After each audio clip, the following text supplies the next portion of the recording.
वाहिगुरु जी का खालसा वाहिगुरु जी की फतेह। साध संगत जी सारिਆਂ ਨੂੰ इस गुरु नानक दी फुलवाड़ी विच जी आयां नूं। और असी जो एक मिशन लैके चल रहे हैं कि गुरु नानक दे उस आदेश के उपर गुरु नानक दी उस एक अजूबे विचों निकल के असी अपने आप नूं उस टकसाल विचों कुछ ना कुछ लैके जाइए। तो ਉਹਦੇ ਵਿੱਚ कोशिश चल रही है, सारे आपस में शेयर कर रहे हैं, साझ कर रहे हैं, जिन्ना जिन्ना सानू आपस में ज्ञान है उन्होंने आपस में वंडन की कोशिश हो रही है।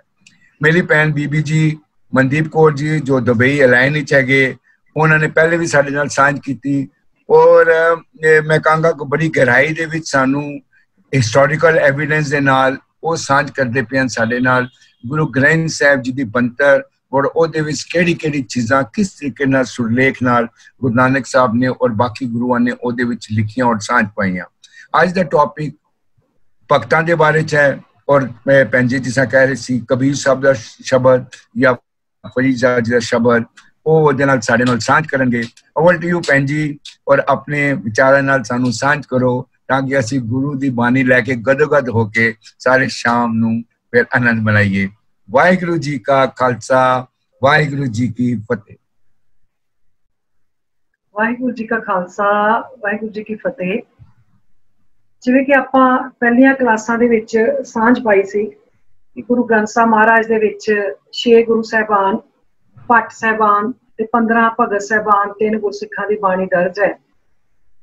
अज आपां 15 भगत साहिबानां दी जिहड़ी जिन्नी बाणी आ जां उन्हां दे जीवन बारे जिन्ना क भी मैनूं जिथों जिथों हवाला मिल सकिया उहदे नाल आपां सांझ पावांगे। ते नाल दी नाल ही बाबा कबीर जी दा एक श्लोक लैके आपां सारे जाने उहदे नाल सांझ पा के अपने अंदर ईमानदारियां दे नाल अपने अंदर ईमानदारियां दे नाल झाती पावांगे भी असीं कित्थे खड़े आ ते की वो श्लोक सानू रोज अपने आप ते ला के देखना चाहिदा है। ये भी नाल आपां जरूर विचार करांगे। भगतां दी बाणी इकट्ठी करना ते उस बाणी नूं इकट्ठी करके पोथी दे विच उतारा करना, अपने नाल लैके आउणा, ये धन गुरु नानक साहब महाराज दा एक बहुत ही इनकलाबी कारज सी। इहो जिहा इनकलाबी कारज ना उन्हां तों पहलां किसी होर ने कीता है ते ना 500 साल बीत जाण दे बाद किसी होर ने भी ये कारज अज तक कीता है। कसवट्टी भी रखी सी धन धन गुरु नानक साहब महाराज ने भी जिन्ना महापुरखां दी जिन्ना सुधारवादी विद्वानां दी जिहड़ी वो बाणी लैके आए ने, वो गृहस्थी होण, किरती होण, जात पात दा जिहड़ा जकड़बंद आ उहदे विचों निकले होए होण, जात पात दे जकड़बंद च ना बचे होए होण। ते सब तो वड्डी जिहड़ी कसवट्टी गुरु नानक साहब महाराज ने ला के वेखी कि उस समय जिहड़ा पुजारीवाद सी, पुजारीवाद ने जिहड़े कर्म कांड फैलाए होए सी उन्हां कर्म कांडां दे खिलाफ नारा बुलंद करने वाले होण। सो जिवें जिवें गुरु नानक साहब महाराज जिथे जिथे गए प्रचार फेरियां ते गए, उन्हां प्रचार फेरियां ते जांदे होए वो भगतां दी बाणी इकट्ठी करके लैके आए। गुरु अर्जन साहब महाराज ने 4 चंद लाए, उन्होंने पोथी दे विच उतारा, पोथी दे विच लिख के साडे लई सदा वास्ते रख दिता। असी जे सोचा जावे ते 2 जाने भी एक कमरे दे विच बैठे होइए ना ते विचारां दी कदी सांझ होवे ते आपां बहस करन लग पैंदे आ। पर जे आपां रोज नतमस्तक हुंदे आ धन गुरु ग्रंथ साहब महाराज नूं, वो 35 दे 35 एक मंजी ते बैठे हैं। असी 2 नहीं बह सकते, वो 35 बैठे हैं ते असी लड़ाई झगड़े करते हैं। ये अगे अगे आपके आपां गल करांगे। 15 भगत साहिबानां दे विचों सब तो पहलू आपां गल करांगे बाबा कबीर जी दी, भगत कबीर जी दी। भगत कबीर जी आपां उन्हां नूं श्रोमणी भगत कह लईए तां इह भी कोई अतकथनी नहीं होएगी, क्योंकि जदों भी बाणी की जिहड़ी तरतीब आपां सांझी कीती सी उस बाणी की तरतीब दे विच जिस वेले भगतां दी बाणी आउंदी आ तां सब तो पहला स्थान जिहड़ा वा वो बाबा कबीर जी नूं मिलिया। इन्हां दे जन्म बारे, माता पिता बारे कोई पक्के सबूत जिहड़े आ वो नहीं मिलदे। कोई कुछ कहिंदा है, कोई कुछ कहिंदा है, पर जे आपां महान कोश दे मुताबक चलीए तां भाई साहब भाई कान सिंह जी नाभा उन्हां ने संमत 1455 लिखिया है। संमत 1455 का मतलब 1397 सन बनता है। 1397 इन्हां दा जन्म तरीक जिहड़ी आ ओह बनदी आ। पर जे आपां इह आखीए भी सानूं कोई बहुत ज़्यादा पक्के सबूत आ तां ओह नहीं कोई भी हैगे। ਕੱਚ ਘੜੜ ਕਹਾਣੀਆਂ ਹੀ ਆ। ਅਸੀਂ ਜੋ ਵੀ ਲੈਣਾ ਹੈ ਉਹ ਇਹਨਾਂ ਦੀ ਵਿਚਾਰਧਾਰਾ ਨੂੰ ਆਪਣੇ ਜੀਵਨ ਦੇ ਵਿੱਚ ਅਪਲਾਈ ਕਰਕੇ ਆਪਾਂ ਲੈਣਾ ਹੈ ਕਿ ਇਹਨਾਂ ਦੀ ਵਿਚਾਰਧਾਰਾ ਕੀ ਆ, ਉਸ ਵਿਚਾਰਧਾਰਾ ਨੂੰ ਅਸੀਂ ਆਪਣੇ ਆਪ ਤੇ ਅਪਲਾਈ ਕਰਨਾ ਹੈ। ਬਾਬਾ ਕਬੀਰ ਜੀ ਇੱਕ ਇਹੋ ਜਿਹੇ ਯੋਧੇ ਹੋਏ ਨੇ, ਇਹੋ ਜਿਹੇ ਕ੍ਰਾਂਤੀਕਾਰੀ ਯੋਧੇ ਹੋਏ ਨੇ ਜਿਨ੍ਹਾਂ ਨੇ ਉਸ ਵੇਲੇ ਜਾਤ ਪਾਤ ਦੇ ਖਿਲਾਫ, ਵਰਤਾਂ ਦੇ ਖਿਲਾਫ, ਤੀਰਥਾਂ ਦੇ ਖਿਲਾਫ, ਔਰ ਉਸ ਵੇਲੇ ਬ੍ਰਾਹਮਣ ਨੂੰ, ਪੁਜਾਰੀ ਨੂੰ ਬਨਾਰਸ ਦੇ ਠੱਗ ਤੱਕ ਆਖਿਆ। ਇਹ ਆਪਾਂ ਸ਼ਬਦ ਪੜ੍ਹਦੇ ਹਾਂ। ਅੱਜ ਵੀ ਜੇ ਕਿਤੇ ਉਹਨਾਂ ਬ੍ਰਾਹਮਣਾਂ ਦੀ ਤਾਂ ਗੱਲ ਛੱਡੋ, ਅਸੀਂ ਆਪਣੇ ਪੁਜਾਰੀਆਂ ਨੂੰ ਕਿਤੇ ਇਹ ਗੱਲ ਆਖਦੀ ਹੈ ਨਾ ਵੀ ਤੁਸੀਂ ਠੱਗੇ ਆ ਜਾਂ ਤੁਸੀਂ ਇੰਜ ਕਰਦੇ ਆ, ਤੇ ਸ਼ਾਇਦ ਅਸੀਂ ਜਿੰਦਾ ਨਾ ਬਚ ਸਕੀਏ।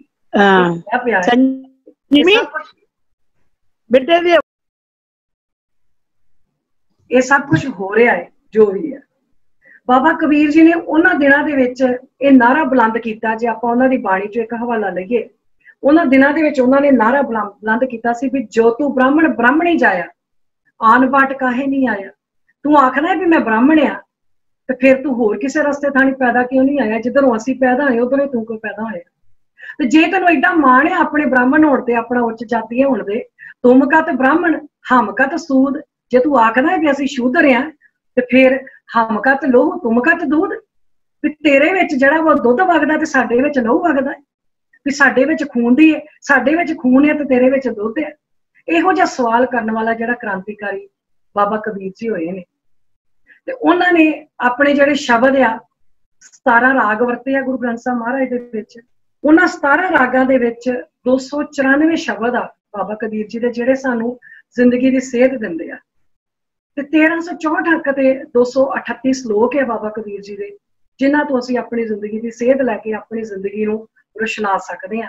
ਆਪਣੀਆਂ ਜ਼ਿੰਦਗੀਆਂ ਦਾ ਚਾਨਣ ਮੁਨਾਰਾ ਉਹਨਾਂ ਸ਼ਬਦਾਂ ਨੂੰ, ਉਹਨਾਂ ਸ਼ਲੋਕਾਂ ਨੂੰ ਆਪਾਂ ਬਣਾ ਸਕਦੇ ਹਾਂ। ਔਰ ਇੱਕ ਉਹਨਾਂ ਦੇ ਜੀਵਨ ਦੇ ਨਾਲ ਇਹ ਵੀ ਗੱਲ ਬੜੀ ਸੀ ਵੀ ਜਿਸ ਵੇਲੇ ਉਸ ਟਾਈਮ ਦੇ ਬ੍ਰਾਹਮਣ ਜਿਹੜੀ ਉਹ ਆਖਿਆ ਕਰਦੇ ਸੀ, ਆਂਦੇ ਸੀ ਕਿ ਜਿਹੜਾ ਕਾਂਸ਼ੀ ਆ ਨਾ, ਕਾਂਸ਼ੀ 'ਚ ਜਿਹੜਾ ਮਰੂਗਾ ਉਹ ਸਵਰਗਾਂ ਨੂੰ ਜਾਊਗਾ, ਜਿਹੜਾ ਮਗਰ ਦੇ ਵਿੱਚ ਜਾ ਕੇ ਮਰੇਗਾ, ਅੰਤਮ ਸਵਾਸ ਲਏਗਾ, ਉਹ ਨਰਕਾਂ ਨੂੰ ਜਾਏਗਾ। ਬਾਬਾ ਕਬੀਰ ਜੀ ਨੇ ਆਖਿਆ ਮੈਂ ਤੁਹਾਡੀ ਇਹ ਨਰਕ ਸਵਰਗ ਹੀ ਮੈਂ ਰੱਦ ਕੀਤੇ, ਮੈਂ ਮੰਨਦਾ ਹੀ ਨਹੀਂ ਇਹਨਾਂ ਚੀਜ਼ਾਂ ਨੂੰ। ਆਖਰੀ ਸਮੇਂ ਉਹ ਮਗਹਰ ਦੇ ਵਿੱਚ ਆਪਣੇ ਸੇਵਕਾਂ ਦੇ ਨਾਲ, ਜਾਂ ਜਿਹੜੇ ਉਹਨਾਂ ਦੀ ਵਿਚਾਰਧਾਰਾ ਤੇ ਚੱਲਣ ਵਾਲੇ ਸੀ, ਉਹਨਾਂ ਨੂੰ ਲੈ ਕੇ ਉਹਨਾਂ ਨੇ ਆਪਣਾ ਆਖਰੀ ਟਾਈਮ ਜਿਹੜਾ ਮਗਰ 'ਚ ਬਿਤਾਇਆ। ਤੇ ਹੋਰ ਵੀ ਉਹਨਾਂ ਦੇ ਜੀਵਨ ਦੇ ਨਾਲ ਜਿਹੜੀਆਂ ਕਹਾਣੀਆਂ ਮਿਲਦੀਆਂ ਨੇ, ਜਾਂ ਜੋ ਵੀ ਸਾਨੂੰ ਮਿਲਦਾ ਹੈ, ਉਹ ਸਾਰੀਆਂ ਚੀਜ਼ਾਂ ਜਿਹੜੀਆਂ ਨੇ ਉਹ ਅਸੀਂ ਗੁਰਬਾਣੀ ਦੀ ਕਸਵੱਟੀ ਲਾ ਕੇ ਦੇਖਣਾ ਵੀ ਇਹਦੇ ਹਿਸਾਬ ਨਾਲ ਪੂਰੀਆਂ ਉਤਰਦੀਆਂ ਜਾਂ ਨਹੀਂ। ਅਸੀਂ ਬਹੁਤ ਵਾਰੀ ਕਹਿ ਦਿੰਦੇ ਹਾਂ ਵੀ ਬਾਬਾ ਕਬੀਰ ਜੀ ਨੇ ਆਪਣੀ ਪਤਨੀ ਨੂੰ, ਪਹਿਲੀ ਪਤਨੀ ਛੱਡ ਕੇ ਦੂਜੀ ਕਰ ਲਈ, ਇਸ ਤਰ੍ਹਾਂ ਦਾ ਕੁਝ ਨਹੀਂ ਹੈ। ਜਦੋਂ ਆਪਾਂ ਉਹਨਾਂ ਦੇ ਸ਼ਬਦਾਂ ਦੇ ਨਾਲ ਸਾਂਝ ਪਾਵਾਂਗੇ, ਵਿਚਾਰਾਂ ਨਾਲ ਸਾਂਝ ਪਾਵਾਂਗੇ, ਆਉਣ ਵਾਲੇ ਸਮੇਂ ਦੇ ਵਿੱਚ ਫਿਰ ਆਪਾਂ ਨੂੰ ਪਤਾ ਲੱਗੇਗਾ ਕਿ ਬਾਬਾ ਕਬੀਰ ਜੀ ਸਾਡੀਆਂ ਜ਼ਿੰਦਗੀਆਂ ਨੂੰ ਕਿਵੇਂ ਚਾਨਣ ਦਿੰਦੇ ਨੇ। ਦੂਸਰੇ ਨੰਬਰ ਤੇ ਆਉਂਦੇ ਨੇ ਭਗਤ ਨਾਮਦੇਵ ਜੀ। ਬਾਬਾ ਕਬੀਰ ਜੀ ਤੋਂ ਬਾਅਦ ਜੇ ਕਿਸੇ ਨੂੰ ਥਾਂ ਮਿਲੀ ਹੈ ਦੂਸਰੇ ਨੰਬਰ ਤੇ ਉਹ ਹੈਗੇ ਨੇ ਭਗਤ ਨਾਮਦੇਵ ਜੀ। ਭਗਤ ਨਾਮਦੇਵ ਜੀ ਦਾ ਜਿਹੜਾ ਜਨਮ ਆ, ਇਹਦੇ ਬਾਰੇ ਵੀ ਵੱਖਰੀਆਂ ਰਾਏ ਮਿਲਦੀਆਂ। ਕੋਈ 1270 ਆਖਦਾ ਹੈ, ਕੋਈ 1275, ਕੋਈ 1276। ਮਹਾਰਾਸ਼ਟਰ ਦਾ ਇੱਕ ਜਿਹੜਾ ਪਿੰਡ ਆ ਨਰਸੀ ਬਾਹਮਣੀ ਕਰਕੇ, ਉੱਥੇ ਇਹਨਾਂ ਦਾ ਜਿਹੜਾ ਜਨਮ ਸਥਾਨ ਮੰਨਿਆ ਜਾਂਦਾ ਹੈ। ਪਰ ਇੱਕ ਹੋਰ ਖੋਜ ਬੜੀ ਤਕੜੀ ਪਿਛਲੇ ਦਿਨਾਂ ਦੇ ਵਿੱਚ ਆਈ ਆ, ਜਿਹਦੇ ਵਿੱਚ ਆਖਿਆ ਜਾਂਦਾ ਵੀ ਨਾਮਦੇਵ 5 ਹੋਏ ਨੇ, ਤੇ ਸਾਡੇ ਨਾਮਦੇਵ ਜੀ ਇਹ ਹੋਏ ਨੇ ਜਿਨ੍ਹਾਂ ਦੇ ਆਪਾਂ ਗੁਰਬਾਣੀ ਦੇ ਵਿੱਚ ਵਿਚਾਰ ਪੜ੍ਹਦੇ ਹਾਂ। ਪਰ ਇਹ ਜਿਹੜੀ ਵਿਚਾਰ ਹੈ ਹਾਲੇ ਬੜੀ ਤਕੜੀ ਖੋਜ ਮੰਗਦੀ ਆ। ਇਹ ਕੋਈ ਇੰਨੀ ਉਹ ਵਿਚਾਰ ਨਹੀਂ ਜਿਹਦੀ ਆਪਾਂ ਇੱਥੇ ਵਿਚਾਰ ਕਰ ਸਕੀਏ।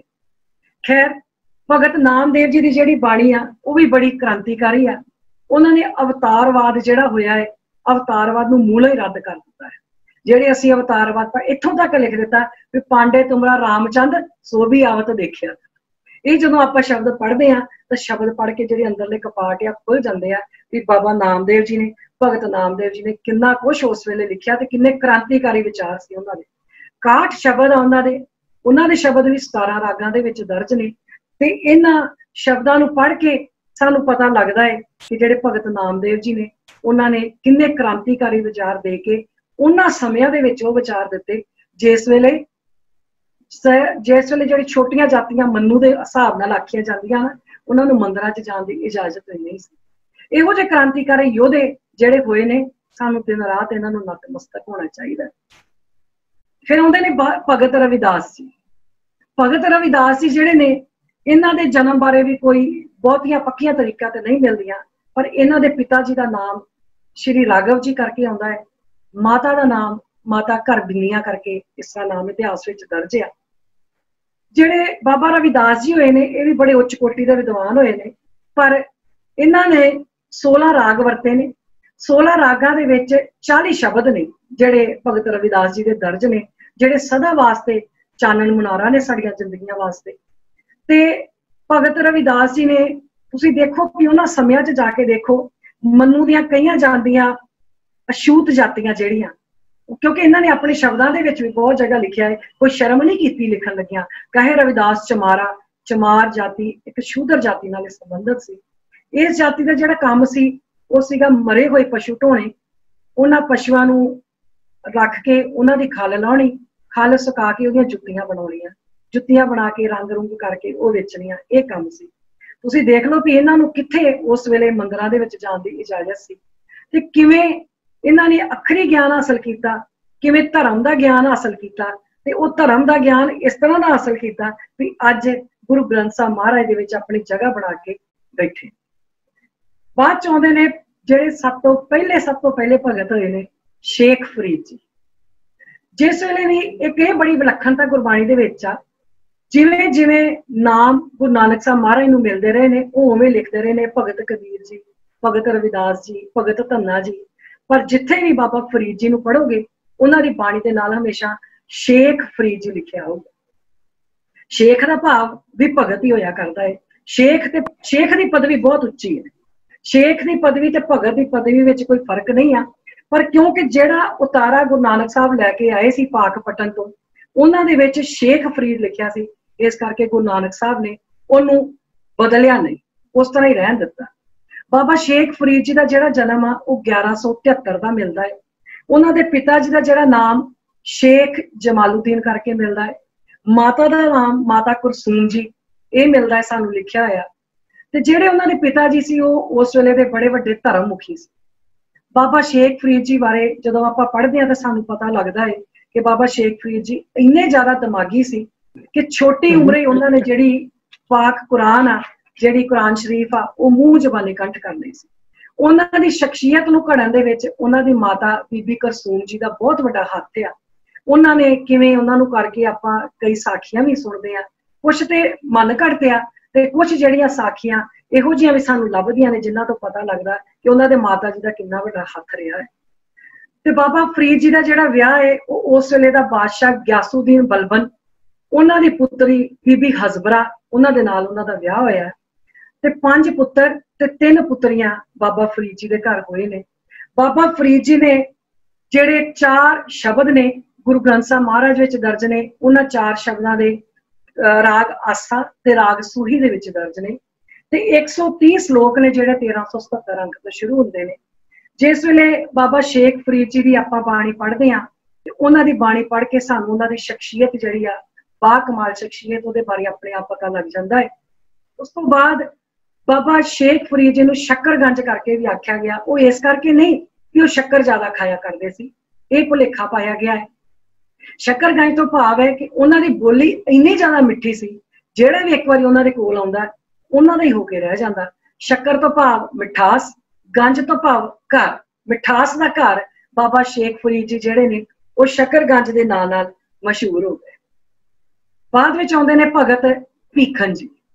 भगत भीखन जी इन्हां दी भी जन्म तरीक जिहड़ी आ उहदे बारे सानू नहीं कोई पक्का पता, क्योंकि मैं सिर्फ वो जन्म तरीकां लिखियां ने जिन्हां बारे कोई पक्के सबूत ने। जिहड़ियां कच्च घड़ड़ कहानियां ने इधरों ले लो, मैं बड़ियां किताबां लभियां, बहुत कुछ लभ्या, पर कोई मैनू जिन्नी देर तक पक्के सबूत जां विश्वास वाली नहीं मिली वो मैं नहीं लिखिया। जे किसी वीर नूं जां भैन नूं मिले तो जरूर सांझ पावे इहदे नाल। खैर बाबा भगत भीखन जी जिहड़े ने उन्हां दी जिहड़ी आ जन्म तरीक बारे तो भावें एक सारता नहीं हैगी, पर उन्हां दे 2 शब्द जिहड़े आ वो गुरु ग्रंथ साहब महाराज दे विच दर्ज है। उन्हां दे वो 2 शब्द ही जिहड़े साडे जीवन दे विच चानन मुरारा करदे ने ते सानू अपनी जिंदगी जीण वास्ते राह रचनाउंदे ने। फिर आउंदे ने भगत सदना जी। भगत सदना जी मन्निया जाता है कि इन्हां दा इस सिंध प्रांत दे रहण वाले पिंड सेवा करके नाम आउंदा है। सिंध प्रांत दे विच पिंड सेवा है जिथों दे रहण वाले सी। इन्हां दा जिहड़ा कित्ता सी, इन्हां ने अपने पिता जी वाला जिहड़ा कित्ता वो मांस वेचदे सी, जिन्हों आपां आम बोलचाल दी भाषा च कसाई जां बुच्चड़ आखदे हां। ਉਹੀ ਕੀਤਾ ਇਹਨਾਂ ਨੇ अपनाया। ਇਹਨਾਂ ਦਾ एक ही शब्द ਜਿਹੜਾ गुरु ग्रंथ साहब महाराज जो दर्ज है 858 नंबर अंक ते राग बिलावल दे विच ਇਹਨਾਂ ਦਾ शब्द दर्ज है। उस शब्द तो असीं अपनी जिंदगी की सेध लैंदे आ, पता लगता है कि ये किन्ने पहुंचे हुए महापुरख होए। फिर आउंदे ने भगत सूरदास जी। भगत सूरदास जी जिहड़े भाई कान सिंह नाभा जी के मुताबिक इन्हां दा जन्म ब्राह्मण परिवार दे विच होया। ये संस्कृत ते फारसी भाषा दे विच बड़ी मुहारत हासिल रखदे सी। इन्हां ने जिहड़े एक ही पंक्ति है गुरु ग्रंथ साहब महाराज दे विच इन्हां दी दर्ज आ, छाड़ मन हर बेमुखन कुसन। जे असीं इस एक पंक्ति तो ही अपनी जिंदगी की सेध लैनी होवे ना ते ओह लै सकदे आ। पर गुरु अर्जन साहब महाराज ने बड़ा परोपकार किया। सारंग महला पंजवां सूरदास इन्हां दे इस सरलेख हेठां एक शब्द इन्हां दे नां हेठां भी लिखिया, पर इन्हां दी अपनी जिहड़ी पंक्ति आ वो एक ही है जिहड़ी गुरु ग्रंथ साहब महाराज दे विच दर्ज है। उस तो बाद आउंदे ने भगत सैन जी। भगत सैन जी किते दे पक्षों नाई दा काम करदे सी। नाइयां दा काम उस वेले पानी लियाउणा जां मालिशां करनियां ये काम होया करदा सी। पर अपनी लियाकत दे जोर ते, क्योंकि बड़े दिमागी और लियाकत वाले सी, इस करके इन्हां दा राज दरबार दे विच जिहड़ा वा वो बड़ा आउण जाण सी। समझिया जांदा, आख्या जांदा कि भगत रामानंद जी कोलों इन्हां ने अखरी ज्ञान ते धार्मिक विद्या जिहड़ी उत्थों हासिल कीती आ। ते अंतम सवास जिहड़े ने इन्हां दे वो पंजाब दे विच पिंड फिलौर दे लागे पिंड प्रतापपुर आ जिथे लए। उस जगह ते नवंबर दे महीने इन्हां दे नाम ते एक भारी जोड़ मेल भी लगदा है। इन्हां दा भी जिहड़ा एक ही शब्द आ वो राग धनासरी दे विच दर्ज आ, जिथों असीं जिंदगी दी सेध जिहड़ी आ वो लै सकदे आ। फिर आउंदे ने जी भगत जयदेव जी। भगत जयदेव जी दी जिहड़ी जन्म भूमि आ कोई तां बंगाल मनदा है, कई लेखकां ने उड़ीसा भी मन्नी आ, पर बहुते करके जिहड़े लेखक आ वो इन्हां नूं बंगाल तो ही मनदे ने कि बंगाल दे विच होए ने। भगत जयदेव जी दे दो शब्द जिहड़े ने वो गुरु ग्रंथ साहब महाराज दे विच दर्ज ने। एक ते राग गुजरी दे विच आ। जदों आपां नवां गुरबाणी दा पाठ करन लगदे आ 526 अंक ते राग गुजरी दे विच भगत जयदेव जी दा पदा है, जिहड़ा सानूं पढ़न लग्गिया कई वारी बड़ी मुश्किल आउंदी। उत्थों पता लगदा भी किन्नियां भाषावां दे ये भगत जिहड़े ने ज्ञाता होए ने। दूसरा जिहड़ा शब्द इन्हां दा वो राग मारू दे विच सुशोभित आ। उन्हां शब्दां तो सानूं इन्हां दे ज्ञानवान होण दा, इन्हां दे क्रांतिकारी होण दा जिहड़ा वा वो पता लगदा। फिर भगत त्रिलोचन जी। भगत त्रिलोचन जी दे 4 शब्द ने जिहड़े गुरबाणी दे विच दर्ज ने। इन्हां ने भी अवतारवाद नूं मूलों रद्द कीता। इन्हां अवतारवाद नूं नहीं मन्निया बिल्कुल भी, पर जे इन्हां दे जिहड़े शब्द ने विचार ने बहुता करके उन्हां दी जिहड़ी कथा ने वो कथावाचक करदे ने। क्योंकि जदों इन्हां दे शब्दां दी कथा हुंदी आ ना तां कपाट खुल जांदे, साडे पसीने छुट जांदे ने। ते इस करके आपां कई वारी ना ये शब्द जिहड़े पासे कर दिंदे आ। इन्हां दा राग धनासरी च एक शब्द आ, मैं कई वारी जदों पढ़दी आ, जदों ओहदे अर्थ पढ़े ते दिमाग खुल गया भी इन्ना कुछ इन्हां भगतां ने उस टाइम लिखिया। वो शब्द हैगा नारायण निंदस काए भुली गवारी। इस तरह करके शब्द इन्हां दा राग धनासरी च आउंदा है। भगत धन्ना जी। भगत धन्ना जी दे नां तो ते आपां बहुत तरह वाकिफ आ, पर भगत धन्ना जी दे बारे बहुत ही कच घड़ड़ ते मन घड़त कहानियां जिहड़ियां जोड़ियां गईयां। खैर ये राजस्थान के धवान पिंड के वसनीक होए ने। किसान जट परिवार नाल इन्हां दा संबंध सी। इन्हां दे जिहड़े आ वो 4 शब्द गुरु ग्रंथ साहब महाराज दे विच दर्ज आ, जिहड़ियां इन्हां ने आपां बहुत कहानियां इन्हां दे नाल इहो जिहियां पढ़दे आ भी इन्हां ने इस तरह होया जी, इंज होया इंज होया। जदों किते सी जिवें समां बनेगा आपां भगत धन्ना जी दे शब्द लैके चारे दे चारे जरूर विचार करांगे भी इन्हां दे किड्डे क्रांतिकारी जिहड़े विचार होए ने ते किवें इन्हां ने भगवान नूं पाया ते किहड़ियां चीज़ां जिहड़ियां इन्हां गोपाल तेरा आरतां जिहड़ियां मंगियां ने असल च है की ने, किहड़ियां ओह मंगां ने। भगत परमानंद जी। भगत परमानंद जी जिहड़े ने इन्हां दा भी एक ही शब्द आ जिहड़ा राग सारंग दे विच दर्ज आ। उस शब्द तो असीं अपनी जिंदगी की सेध लैके असीं पढ़ सकते हैं कि सानू जिंदगी च इन्हां भगतां ने की जिहड़ी आ ओह सेध दित्ती है। फिर आउंदे ने जी भगत पीपा जी। भगत पीपा जी का भी एक ही शब्द दर्ज आ राग धनासरी दे विच। इन्हां दे जीवन बारे असीं पढ़दे हां भी ये राजस्थान दे एक छोटी जी रियासत गगनौर रियासत होई आ, उस रियासत दे राजा होए ने। पर इन्हां दे जेह्ड़े बहुत दयावान सीगे, बड़े दयालु सुभाऽ दे मालक होए ने। ਤੇ ਇਹਨਾਂ ਦਾ ਜਦੋਂ ਆਪਾਂ ਜੀਵਨ ਪੜ੍ਹਦੇ ਹਾਂ ਜਦੋਂ ਆਪਾਂ ਸ਼ਬਦ ਪੜ੍ਹਦੇ ਹਾਂ, ਜਿਹੜਾ ਇਹਨਾਂ ਦਾ ਇੱਕ ਸ਼ਬਦ ਗੁਰਬਾਣੀ 'ਚ ਦਰਜ ਆ, ਉਸ ਸ਼ਬਦ ਤੋਂ ਉਹਦੇ ਤੋਂ ਸਾਨੂੰ ਕਾਫੀ ਜਿਹੜੀ ਆਪਣੀ ਜ਼ਿੰਦਗੀ ਦੀ ਜਿਹੜੀ ਸੇਧ ਆ ਉਹ ਮਿਲਦੀ ਹੈ। ਫਿਰ ਆਉਂਦੇ ਜੀ ਭਗਤ ਰਾਮਾਨੰਦ ਜੀ। ਭਗਤ ਰਾਮਾਨੰਦ ਜੀ ਦਾ ਸ਼ਬਦ ਤਾਂ ਭਾਵੇਂ ਇੱਕ ਹੀ ਦਰਜ ਆ ਰਾਗ ਬਸੰਤ ਦੇ ਵਿੱਚ, ਪਰ ਭਗਤ ਰਾਮਾਨੰਦ ਜੀ ਉਹਨਾਂ ਦੇ ਬ੍ਰਾਹਮਣ ਪਰਿਵਾਰ 'ਚ ਪੈਦਾ ਜ਼ਰੂਰ ਹੋਏ ਨੇ, ਪਰ ਉਹਨਾਂ ਨੇ ਜਿਸ ਵੇਲੇ ਇਹ ਗੱਲ ਵੇਖੀ ਕਿ ਬ੍ਰਾਹਮਣ ਪਰਿਵਾਰ ਦੇ ਵਿੱਚ ਮੈਂ ਤਾਂ ਪੈਦਾ ਹੋਇਆ, ਮੈਨੂੰ ਅੱਖਰੀ ਗਿਆਨ ਵੀ ਆ, ਧਾਰਮਿਕ ਵਿਦਿਆ ਵੀ ਮਿਲੀ ਆ, ਪਰ ਇੱਥੇ ਕਹੇ ਜਾਂਦੇ ਜਿਹੜੀ ਮਨੂ ਸਿਮਰਤੀ ਆ, ਮਨੂ ਨੇ ਜਿਹੜੀਆਂ ਗੋਤਾਂ ਜਾਤਾਂ ਬਣਾਈਆਂ, ਇਹਨਾਂ ਦੇ ਅਨੁਸਾਰ ਜਿਹੜੇ ਛੋਟੀਆਂ ਜਾਤਾਂ ਵਾਲੇ ਨੇ ਉਹਨਾਂ ਨੂੰ ਤਾਂ ਪੜ੍ਹਨ ਦਾ ਹੀ ਅਧਿਕਾਰ ਕੋਈ ਨਹੀਂ ਹੈਗਾ। ਇਹਨਾਂ ਨੇ ਜਿਹੜੇ ਬਾਕੀ ਖੇਤਰਾਂ 'ਚ ਕੰਮ ਕੀਤੇ ਉਹ ਬੜੇ ਲਾਮਿਸਾਲ, ਉਹਨਾਂ ਦੀ ਕੋਈ ਮਿਸਾਲ ਨਹੀਂ ਮਿਲਦੀ। ਕਿਉਂਕਿ ਜਿਸ ਵੇਲੇ ਇਹਨਾਂ ਨੇ ਸਾਰੇ ਭਾਰਤ ਦਾ ਭ੍ਰਮਣ ਕਰਕੇ ਵੇਖਿਆ ਤੇ ਵੇਖਿਆ ਵੀ ਕੋਈ ਲੱਭਦਾ ਨਹੀਂ, ਇੱਥੇ ਤਾਂ ਕੋਈ ਪੜ੍ਹਾਉਂਦਾ ਹੀ ਨਹੀਂ ਇਹਨਾਂ ਵਿਚਾਰਿਆਂ ਨੂੰ, ਇਹ ਤੇ ਮੰਦਿਰਾਂ 'ਚ ਮੱਥਾ ਟੇਕਣ ਨਹੀਂ ਦਿੰਦੇ। ਇਹਨਾਂ ਨੇ ਕਾਂਸ਼ੀ ਦੇ ਵਿੱਚ ਜਾ ਕੇ ਆਪਣਾ ਇੱਕ ਗੁਪਤ ਮੱਠ ਬਣਾਇਆ। ਉਸ ਗੁਪਤ ਮੱਠ ਦੇ ਵਿੱਚ ਇਹਨਾਂ ਨੇ ਵਿਦਿਆ ਦਿੱਤੀ, ਜਿਹੜੇ ਵਿਦਿਆ ਪੜ੍ਹਨੀ ਚਾਹੁੰਦੇ ਸੀ ਉਹਨਾਂ ਨੂੰ ਅੱਖਰੀ ਗਿਆਨ ਦਿੱਤਾ, ਧਾਰਮਿਕ ਵਿਦਿਆ ਜਿਹੜੇ ਲੈਣਾ ਚਾਹੁੰਦੇ ਸੀ ਉਹਨਾਂ ਨੂੰ ਧਾਰਮਿਕ ਵਿਦਿਆ ਦਿੱਤੀ, ਤੇ 5 ਇਹੋ ਜਿਹੇ ਸਿਤਾਰੇ ਜਿਹੜੇ ਇਹਨਾਂ ਦੇ ਕੋਲੋਂ ਪੜ੍ਹੇ ਨੇ ਤੇ ਜਿਨ੍ਹਾਂ ਨੇ ਪੜ੍ਹ ਕੇ, ਜਿਨ੍ਹਾਂ ਦੇ ਸ਼ਬਦਾਂ ਤੋਂ, ਜਿਨ੍ਹਾਂ ਦੇ ਸਲੋਕਾਂ ਤੋਂ ਅਸੀਂ ਆਪਣੀ ਜ਼ਿੰਦਗੀ ਰਚਨਾਉਂਦੇ ਆ, ਉਹ 5 ਸਿਤਾਰੇ ਬਾਬਾ ਕਬੀਰ ਜੀ, ਭਗਤ ਪੀਪਾ ਜੀ, ਭਗਤ ਸੈਣ ਜੀ, ਭਗਤ ਰਵਿਦਾਸ ਜੀ ਤੇ ਭਗਤ ਧੰਨਾ ਜੀ। ਉਹਨਾਂ ਨੇ ਭਗਤ ਰਾਮਾਨੰਦ ਜੀ ਦੇ ਕੋਲੋਂ ਜਿਹੜਾ ਹੈ ਉਹ ਗਿਆਨ ਹਾਸਲ ਕੀਤਾ ਹੈ, ਤੇ ਉਸ ਗਿਆਨ ਦੇ ਵਿੱਚ ਉਹਨਾਂ ਨੇ ਇੰਨਾ ਜ਼ਿਆਦਾ ਯੋਗਦਾਨ ਪਾਇਆ ਵੀ ਅਸੀਂ ਅੱਜ ਦੇ ਦਿਨਾਂ ਤੱਕ ਜਿਹੜਾ ਵਾ ਆਪਣਾ ਜੀਵਨ ਉਹਨਾਂ ਸ਼ਬਦਾਂ ਤੋਂ, ਉਹਨਾਂ ਸਲੋਕਾਂ ਤੋਂ ਆਪਣੇ ਜੀਵਨ ਦੇ ਵਿੱਚ ਅਸੀਂ ਚਾਨਣ ਲੈਂਦੇ ਹਾਂ। ਇਹ ਤਾਂ ਸੀ 15 ਭਗਤਾਂ ਬਾਰੇ ਜਿਹੜੀ ਮੁੱਢਲੀ ਜਾਣ ਪਛਾਣ, ਜਿੰਨੀ ਵੀ ਮੈਨੂੰ ਲੱਭ ਸਕੀ ਉਨੀ ਆਪਾਂ ਸਾਂਝੀ ਕੀਤੀ ਆ। ਹੁਣ ਆਪਾਂ ਬਾਬਾ ਕਬੀਰ ਜੀ ਦਾ ਇੱਕ ਸ਼ਲੋਕ ਲਵਾਂਗੇ, ਉਸ ਸ਼ਲੋਕ ਨਾਲ ਆਪਾਂ ਸਾਂਝ ਪਾਵਾਂਗੇ ਵੀ ਉਸ ਸ਼ਲੋਕ ਦੇ ਵਿੱਚ ਬਾਬਾ ਕਬੀਰ ਜੀ ਨੇ ਕੀ ਆਖਿਆ ਹੈ, ਤੇ ਉਸ ਸ਼ਲੋਕ ਨਾਲ ਸਾਂਝ ਪਾਉਂਦਿਆਂ ਆ ਨਾਲ ਆਪਾਂ ਆਪਣੇ ਅੰਦਰਾਂ ਦੇ ਵਿੱਚ ਝਾਤੀਆਂ ਪਾਉਣੀਆਂ ਵੀ ਅਸੀਂ ਖਰੇ ਉਤਰਦੇ ਆ ਜਾਂ ਨਹੀਂ ਉਤਰਦੇ।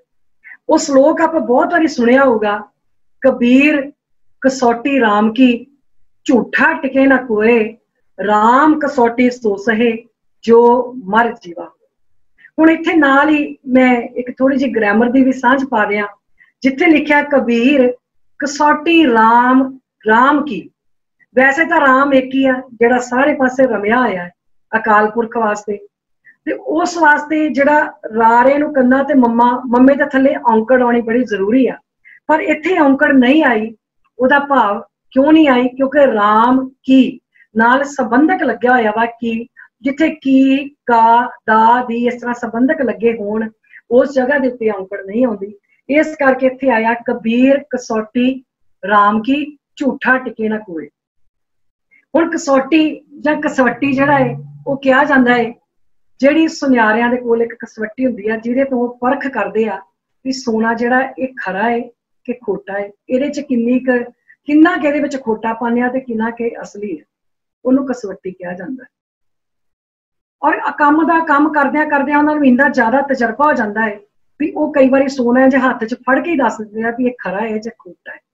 ਅਸੀਂ ਵੀ ਕਈ ਵਾਰੀ ਆਪਣੀ ਜ਼ਿੰਦਗੀ ਦੇ ਵਿੱਚ ਨਾ ਜਦੋਂ ਮੁਸ਼ਕਲ 'ਚ ਫਸ ਜਾਈਏ ਤੇ ਕਿਸੇ ਇਹੋ ਜਿਹੇ ਸਿਆਣੇ ਬੰਦੇ ਦੇ ਕੋਲੋਂ ਸਲਾਹ ਲੈਣ ਜ਼ਰੂਰ ਜਾਂਦੇ ਆ ਕਿ ਭਾਈ ਮੈਨੂੰ ਸਮਝ ਨਹੀਂ ਲੱਗਦੀ, ਮੇਰਾ ਦਿਮਾਗ ਇਸ ਵੇਲੇ ਕੰਮ ਨਹੀਂ ਕਰਦਾ ਤੇ ਮੈਨੂੰ ਸਲਾਹ ਦਿਓ। ਆਖਦੇ ਨੇ ਕਿ ਇੱਕ ਆਦਮੀ, ਉਹਦੀ ਮਾਲੀ ਹਾਲਤ ਬੜੀ ਖਰਾਬ ਹੋ ਗਈ, ਆਰਥਿਕ ਪੱਖੋਂ ਬੜਾ ਵੀਕ ਹੋ ਗਿਆ। ਉਹਨੇ ਆਖਿਆ ਵੀ ਹੁਣ ਕੁਝ ਹੋਰ ਤੇ ਹੈ ਨਹੀਂ। ਉਹਨੇ ਮੂਰਤੀ ਚੁੱਕੀ ਤੇ ਮੂਰਤੀ ਚੁੱਕ ਕੇ, ਭਗਵਾਨ ਦੀ ਮੂਰਤੀ ਸੀ ਉਹਦੇ ਘਰ, ਉਹ ਮੂਰਤੀ ਚੁੱਕ ਕੇ ਤੇ ਸੁਨਿਆਰੇ ਦੀ ਦੁਕਾਨ ਤੇ ਚਲਾ ਗਿਆ। ਆਖਣ ਲੱਗਾ ਵੀ ਮੇਰੀ ਹਾਲਤ ਬੜੀ ਖਰਾਬ ਆ, ਇਹਨੂੰ ਦੱਸੋ ਪਰਖ ਕੇ ਵੀ ਇਹਦਾ ਕੀ ਦਿੰਦੇ ਹੋ ਮੈਨੂੰ। ਸੁਨਿਆਰੇ ਨੇ ਸਭ ਤੋਂ ਪਹਿਲਾਂ ਉਹਨੂੰ ਕਸਵੱਟੀ ਲਾਈ, ਕਸਵੱਟੀ ਲਾ ਕੇ ਉਹਨੂੰ ਅੱਗੋਂ ਪਿੱਛੋਂ ਵੇਖਿਆ, ਉਹਦੇ 'ਚ ਜਿੰਨਾ ਤਾਂਬਾ ਸੀ, ਪਿੱਤਲ ਸੀ, ਜੋ ਸੋਨਾ ਸੀ, ਜਿੰਨਾ ਸੀ ਉਹ ਸਾਰਾ ਇੱਕ ਪਰਚੀ ਤੇ ਲਿਖਤਾ। ਬਾਅਦ 'ਚ ਉਹਨੂੰ ਤੋਲਿਆ, ਤੋਲ ਕੇ ਉਹਦਾ ਵੇਟ ਕੀਤਾ, ਵੇਟ ਕਰਕੇ ਉਹ ਵੀ ਪਰਚੀ ਤੇ ਲਿਖਤਾ, ਤੇ ਜਿੰਨਾ ਉਹਦਾ ਮੁੱਲ ਬਣਦਾ ਸੀ ਉਹ ਮੁੱਲ ਉਹਨੂੰ ਲਿਖ ਕੇ ਦੇਤਾ ਵੀ ਲੈ ਭਰਾਵਾ ਆ ਇਹਦੀ ਕੀਮਤ ਬਣ ਗਈ। ਜਿਸ ਵੇਲੇ ਉਹਨਾਂ ਦੀ ਕੀਮਤ ਵੇਖੀ ਨਾ ਬੰਦੇ ਨੇ, ਉਹ ਤੜਫ ਉੱਠਿਆ। ਉਹ ਕਹਿੰਦਾ ਹੈ ਹੱਦ ਹੋ ਗਈ, ਕਹਿੰਦਾ ਭਗਵਾਨ ਆ, ਤੈਨੂੰ ਪਤਾ ਮੇਰੀਆਂ ਕਿੰਨੀਆਂ ਪੀੜ੍ਹੀਆਂ ਤੋਂ ਇਹਦੀ ਪੂਜਾ ਹੁੰਦੀ ਰਹੀ ਆ ਮੇਰੇ ਘਰ, ਕਿੰਨੇ ਇਹਦੇ ਅੱਗੇ ਮੈਂ ਮੱਥੇ ਰਗੜੇ, ਕਿੰਨੀਆਂ ਆਰਤੀਆਂ ਕੀਤੀਆਂ, ਕਿੰਨੇ ਪੈਸੇ ਚੜਾਏ, ਕਿੰਨਾ ਕੁਛ ਮੈਂ ਕੀਤਾ, ਤੂੰ ਇੰਨੀ ਕੀ ਕੀਮਤ ਪਾਈ ਇਹਦੀ? इन्ना कि बस मैंने मुल दिता, ये तो मेरी हालत खराब हो गई तां करके मैं वेचण आ गया, मैं वेचना थोड़ी सी।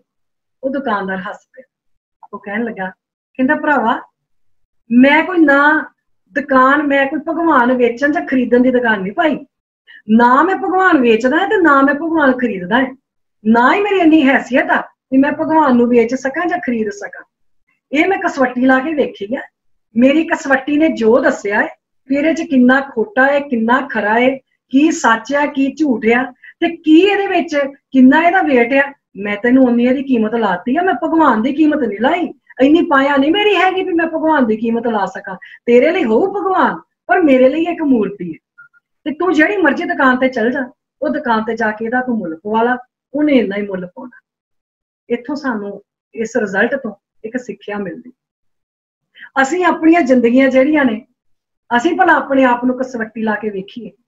जदों असीं कसवट्टी लाउणी होवे ते असीं सच दी कसवट्टी लावांगे ते पता लग जू असीं कित्थे खड़े हां, साडे विच किन्नी खोट आ ते किन्ने क असीं खरे आ। ये जिद्दन आपां कसवट्टी लाई ना, जिहड़ी महाराज ने लिखी आ, मन सच कसवट्टी लाइए तुलिए पूरे तोल, जिद्दन ये कसवट्टी सच दी लाई ना, उदन पता लगू कि असीं कित्थे खड़े आ, किन्ने असीं झड़ जाना है, ये पता लगू कि असीं इन्ने की रह जाण, शायद इन्ने भी ना रहीए। ये तो सच दी कसवट्टी लाउण ते पता लगू भी असीं कित्थे खड़े हैं। जिवें ना सोना है, सोना कोठाली च पाया जाता है, कोठाली च पा के ते जिन्नी देर तक उहदी खोट नहीं मरदी, वो कोठाली दे विच ना इंज करके भुड़कदा रहिंदा, हलचल हुंदी रहिंदी उहदे विच। जिस वेले उहदी खोट खत्म हो जावे, वो एक जगह ते टिक के बह जांदा, उहदी हलचल जिहड़ी आ वो खत्म हो जाती। हुण इसे तरह जिद्दन सतगुर साहिब जी ने कसवट्टी लाई, कसवट्टी उन्हां काहदी लाउणी है, कसवट्टी लाउणी शब्द दी। जिद्दन आपां गुरु दे कोल आए, शब्द दी कसवट्टी लाउणी है, ते कोठाली किहड़ी है, कोठाली होनी है सत संगत दी। सत संगत दी कोठाली दे विच पा के जिद्दन शब्द दी कसवट्टी सानू लगी ना, फिर पता लगना कि असीं कित्थे खड़े।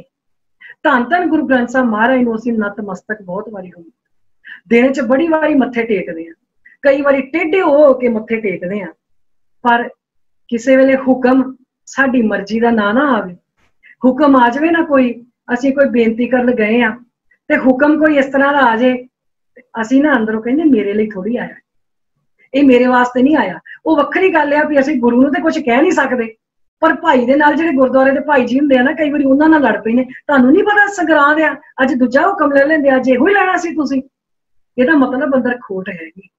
जदों पता लगे ना भी जिहड़ा हुक्म आ वो अपनी मर्जी दा नहीं आया, वो इस तरह आया जदों अंदरों चुभे, इहदा मतलब आ अंदर मिलावट हैगी आ।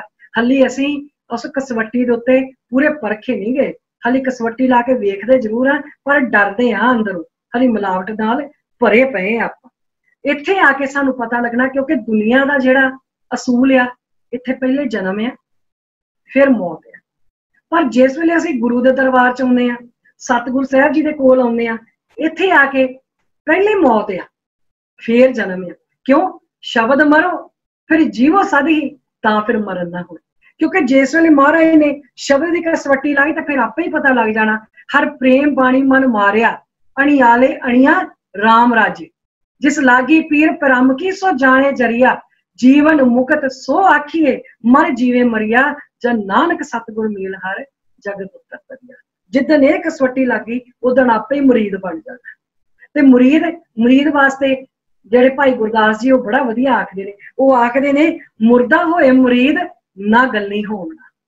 मुरीद ही वा जेड़ा अपना आप मार लवे, जेड़ा अपना आप मार के मुर्दा हो जाए, अपनी अगों ईगो मार देवे ना, ओनू आख्या जांदा है ये मुरीद बन गया, ये सेवक बन गया। हुण कोई बुत घड़ा जदों बुत नूं घड़दा है, कोई स्टैचू बनाउंदा है, ओनू तराशदा है, ते वो कई बारी उहदे इन्ने सुंदर नैन नक्श बनाउंदा है, इन्ने खूबसूरत नैन नक्श बनाउंदा है, असीं कई बारी आखदे आ जान ही नहीं हैगी इहदे विच, ये बोल ही नहीं सकदा, पर कमाल दी मूर्ति बनाई है घड़न वाले ने, क्या क्या मूर्ति बनाई है।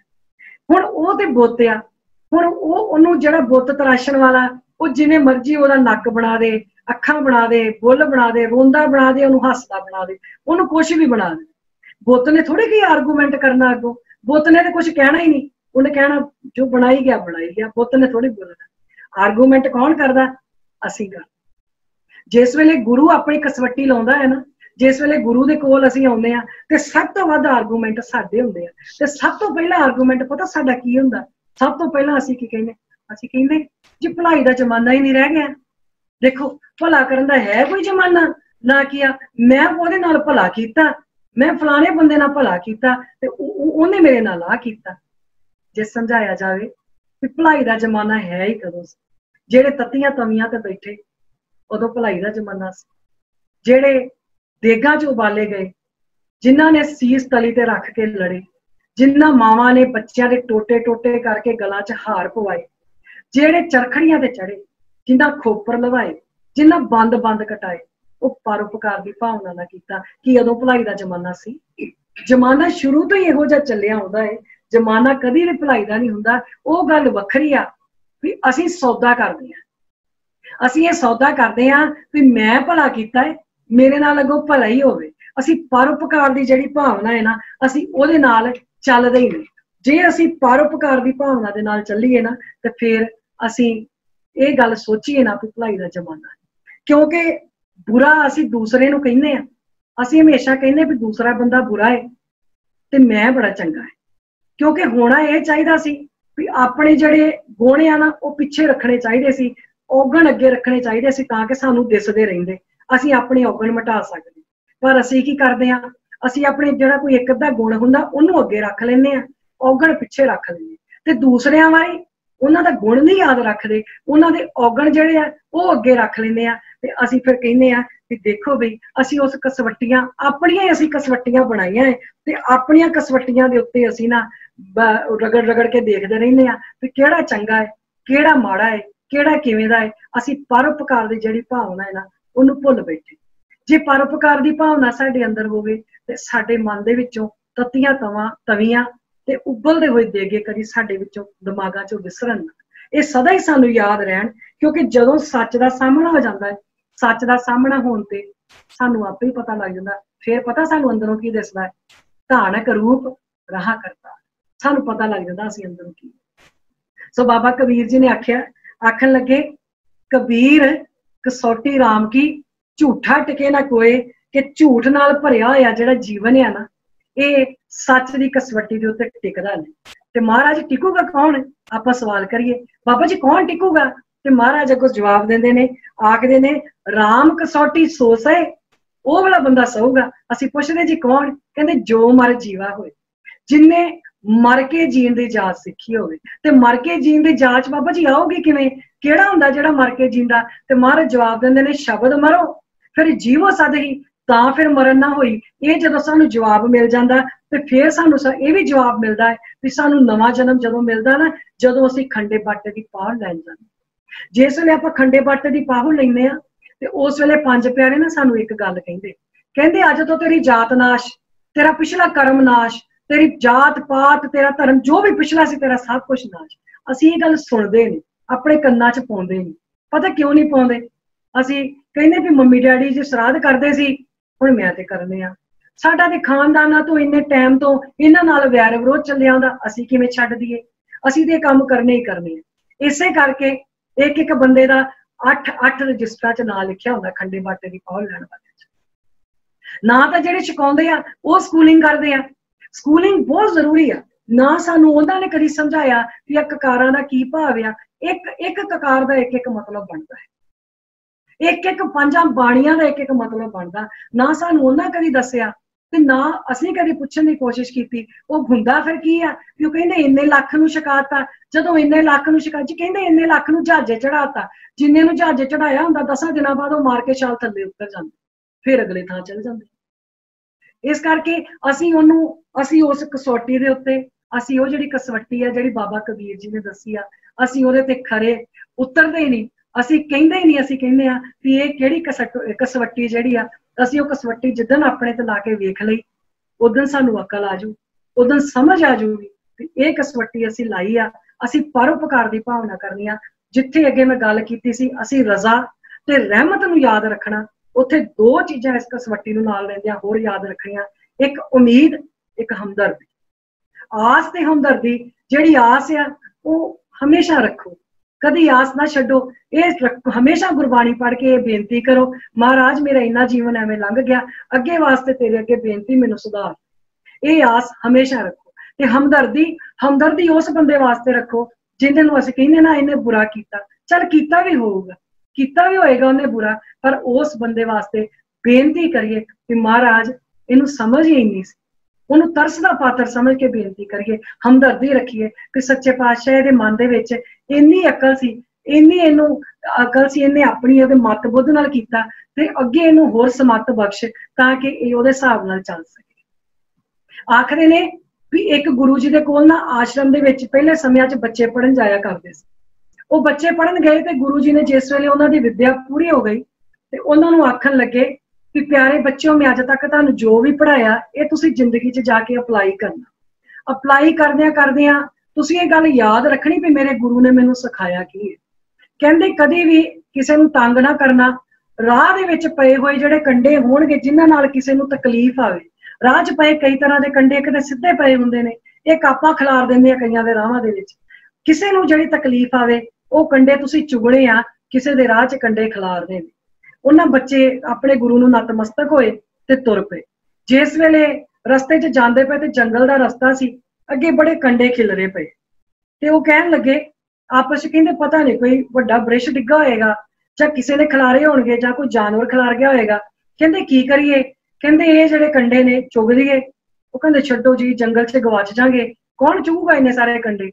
एक जिहड़ा बच्चा सी वो कहन लगा नहीं, कहंदा गुरु जी ने तो हले हुणे ही सबक दिता भी राह दे कंडे चुगने ने, तुसीं जाना जाओ पर मैं चुग के जाना। जिस वेले वो राह दे कंडे चुगन लग पिया ते बाकी हसदे होए अगे तुर पए ते उन्हां नूं एक आवाज आई भी ठहर जाओ। जदों उन्हां पिछे मुड़ के वेख्या ते उन्हां दे गुरु जी खड़े, वो आखन लगे बच्चेओ तुसीं मेरा दिता इन्ने सालां दा सबक एक मिंट दे विच भुल गए। मेरे इस सबक चों इक्को ही बच्चा पास होया जिहड़ा राह दे कंडे चुगन लग पिया। तुसीं सारे फेर आ चलो मुड़ तो आश्रम, तुहानूं फेर तो जिहड़ा ना वो मैं पढ़ाउणा। पर कहन लगे भी आखन लगे ना वो जिस वेले गुरु जी ने इन्नी गल आखी बच्चा तू पास आ तू जा, जदों वो बच्चा गया ते गुरु जी ने आख्या जो मैं सिखाया है वो इस बच्चे ने अपने आप ते अप्लाई कीता। काश असीं गुरु ग्रंथ साहिब महाराज जो सानूं सिखाउंदे ने, जो सानूं दसदे ने, असीं अपने आप ते वो अप्लाई करिए। सानूं तां असीं एडे नकरमे आ, सवेर दे टाइम जिहड़ा हुक्मनामा आवे ना वो भी याद नहीं रहिंदा, कई वार वो भी नहीं असीं याद रखदे ते अर्थ याद रखने ते बहुत जरूरी आ। सानूं किते जिहड़ी राम दी कसवट्टी आ ਉਹਦੇ ਤੇ ਆਪਣਾ ਆਪ ਲਾਉਣਾ ਆ ਜੇ, ਸੱਚ ਤੇ ਆਪਣਾ ਆਪ ਲਾਉਣਾ ਆ ਜੇ ਤੇ ਫਿਰ ਅਸੀਂ ਵੀ ਇਹੋ ਜਿਹੇ ਅੰਮ੍ਰਿਤ ਪੀਵੋ ਸਦਾ ਚ ਜੀਵੋ ਹਰ ਸਿਮਰਤ ਅਨੰਤਾ। ਕਾਸ਼ ਅਸੀਂ ਵੀ ਇਹੋ ਜਿਹੇ ਹੋ ਜਾਈਏ, ਸਾਨੂੰ ਵੀ ਇਸ ਤਰ੍ਹਾਂ ਦਾ ਜੀਵਨ ਮਿਲੇ। ਇਹ ਬੇਨਤੀ ਆਪਾਂ ਹਮੇਸ਼ਾ ਹਮੇਸ਼ਾ ਕਰਦੇ ਰਹੀਏ। ਇੰਨੀਆਂ ਬੇਨਤੀਆਂ ਪ੍ਰਵਾਨ ਮੇਰਾ ਕੋਈ ਵੀ ਵੀਰ ਜਾਂ ਭੈਣ ਇਹਦੇ ਚ ਹੋਰ ਕੋਈ ਗੱਲ ਐਡ ਕਰਨਾ ਚਾਹੁੰਦੇ ਨੇ ਤਾਂ ਮੇਰੇ ਗਿਆਨ ਚ ਵਾਧਾ ਹੋਵੇ ਜ਼ਰੂਰ ਐਡ ਕਰਕੇ ਮੈਨੂੰ ਦੱਸੋ। ਭੁੱਲਾਂ ਚੁੱਕਾਂ ਦੀ ਖਿਮਾ। ਵਾਹਿਗੁਰੂ ਜੀ ਕਾ ਖਾਲਸਾ, ਵਾਹਿਗੁਰੂ ਜੀ ਕੀ ਫਤਿਹ।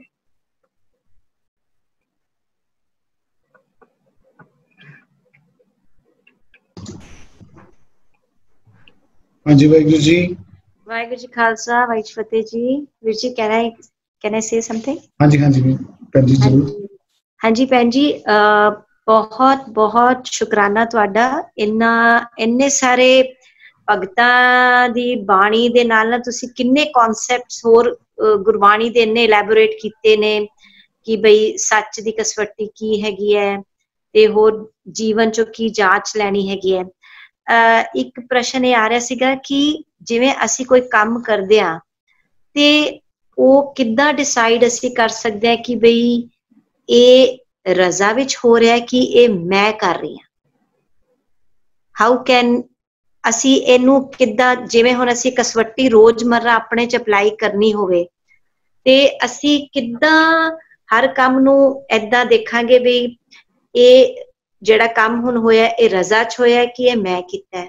ਜੇ ਇਹਦੇ ਬਾਰੇ ਕੁਝ ਚਾਨਣ ਪੈ ਸਕਦਾ ਹੈ ਤੇ ਦੱਸਣਾ। ਵਾਹਿਗੁਰੂ ਜੀ ਖਾਲਸਾ, ਵਾਹਿਗੁਰੂ। हाँ जी भैन जी, देखो एक जिन्ने भी जीव होए ने उन्हां सारियां दे विचों एक मनुख इहो जिहा सरमौर आ जिहदे कोल दिमाग है, जिन्हें अपने दिमाग दे नाल सोचना है। और जिवें आपां इत्थे एक एग्जाम्पल लईए जिहड़ी रज़ा वाली गल तुसीं कीती है, हुण इत्थे आपां एग्जाम्पल लैंदे आ भी एक शराबी बंदा है, आपां उहनूं कहने आ जां जवारी बंदा, आपां कहने आ भी तूं शराब ना पी, तूं जुआ ना खेड, ਉਹ ਕਹਿੰਦਾ ਜੀ ਹੁਕਮ ਨਹੀਂ ਹੋਇਆ ਹਲੀ ਛੱਡਣ ਦਾ, ਮੈਨੂੰ ਹੁਕਮ ਨਹੀਂ ਆ ਕਿ ਉਹਦੀ ਰਜ਼ਾ 'ਚ ਪੀਣਾ। ਹੁਣ ਜੇ ਆਪਾਂ ਉਹਨੂੰ ਆਖੀਏ, ਜਦੋਂ ਆਪਾਂ ਹੁਕਮ ਵਾਲੀ ਪੌੜੀ ਪੜ੍ਹਦੇ ਆ, ਹੁਕਮ ਦਾ ਮਤਲਬ ਹੁੰਦਾ ਨਿਜ਼ਮ। ਹੁਣ ਮਹਾਰਾਜ ਨੇ ਹੁਕਮ ਬਣਾਇਆ, ਜਿਵੇਂ ਆਪਾਂ ਇਸ ਕੰਟਰੀ 'ਚ ਰਹਿੰਦੇ ਆ, ਇੱਥੇ ਦਾ ਨਿਜ਼ਮ ਆਪੀ ਆਪਾਂ ਸੱਜੇ ਹੱਥ ਚੱਲਣਾ। ਜੇ ਆਪਾਂ ਸੱਜੇ ਹੱਥ ਚੱਲਦੇ ਆ ਤਾਂ ਸਹੀ ਹੈ, ਜੇ ਆਪਾਂ ਉਲਟ ਚੱਲਾਂਗੇ ਤੇ ਆਪਾਂ ਨੂੰ ਸਜ਼ਾ ਹੈ। ਮਹਾਰਾਜ ਨੇ ਨਿਜ਼ਮ ਬਣਾ ਦਿੱਤਾ ਹੈ, ਜਿਹੜਾ ਨਿਜ਼ਮ ਇਹ ਆ ਵੀ ਮਿੱਠਤ ਨੀ ਵੀ ਨਾਨਕਾ ਗੁਣ ਚੰਗਿਆਈਆਂ ਤੱਤ। ਮਿੱਠਾ ਬੋਲਾਂਗੇ, ਗੰਨਾ ਬਣਾਂਗੇ ਤੇ ਪਤਾ ਲੱਗੂਗਾ ਵੀ ਅਸੀਂ ਕੀ ਆ। ਤੇ ਮਹਾਰਾਜ ਨੇ ਇਹ ਵੀ ਨਾਲ ਹੀ ਦੱਸ ਦਿੱਤਾ ਵੀ ਸਿਮਲ ਰੁੱਖ ਸਰਾਇਰਾ ਅਤ ਦੀਰਗਤ ਮੁੱਚ। ਇੱਕ ਪਾਸੇ ਸਿਮਲ ਦਾ ਰੁੱਖ ਦੱਸ ਦਿੱਤਾ ਮਹਾਰਾਜ ਨੇ ਵੀ ਤੂੰ ਸਿਮਲ ਵਰਗਾ ਬਣੂਗਾ, ਕਿਸੇ ਨੂੰ ਕੋਈ ਫਾਇਦਾ ਨਹੀਂ। ਇੱਕ ਪਾਸੇ ਇਹ ਵੀ ਦੱਸਤਾ ਵੀ ਮਿੱਠਤ ਨੀ ਵੀ ਨਾਨਕਾ, ਵੀ ਤੂੰ ਗੰਨਾ ਬਣੇਗਾ ਤੇ ਸਾਰੇ ਤੇਰੇ ਕੋਲ ਆ ਕੇ ਬੈਠਣਗੇ। ਸੋ ਜਿਸ ਵੇਲੇ ਅਸੀਂ ਕੋਈ ਕੰਮ ਕਰਦੇ ਆ, ਅਸੀਂ ਕੋਈ ਵੀ ਕੰਮ ਕਰਦੇ, ਬਹੁਤਾ ਕਰਕੇ ਸਾਨੂੰ ਇਸ ਚੀਜ਼ ਦਾ ਪਤਾ ਹੁੰਦਾ ਹੈ ਵੀ ਅਸੀਂ ਇਹ ਜਿਹੜਾ ਕੰਮ ਕਰ ਰਹੇ ਆ ਇਹ ਕਿਵੇਂ ਆ, ਇਹ ਸਹੀ ਕਰ ਰਹੇ ਆ ਜਾਂ ਗਲਤ ਕਰ ਰਹੇ ਆ।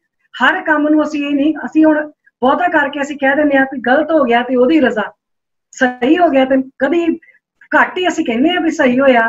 ਮਤਲਬ ਮੈਨੂੰ ਆਪਣਾ ਪਤਾ, ਮੈਂ ਬਾਕੀਆਂ ਬਾਰੇ ਤਾਂ ਨਹੀਂ ਜਾਣਦੀ, ਵੀ ਘੱਟ ਹੀ ਅਸੀਂ ਕਹਿੰਦੇ ਵੀ ਇੱਕ ਸਹੀ ਹੋ ਗਿਆ ਤੇ ਜੀ ਅਸੀਂ ਕਹਿੰਦੇ ਨੇ ਮੈਂ ਕੀਤਾ, ਗਲਤ ਹੋ ਗਿਆ ਕਹਿੰਦੇ ਜੀ ਉਹਦਾ ਭਾਣਾ।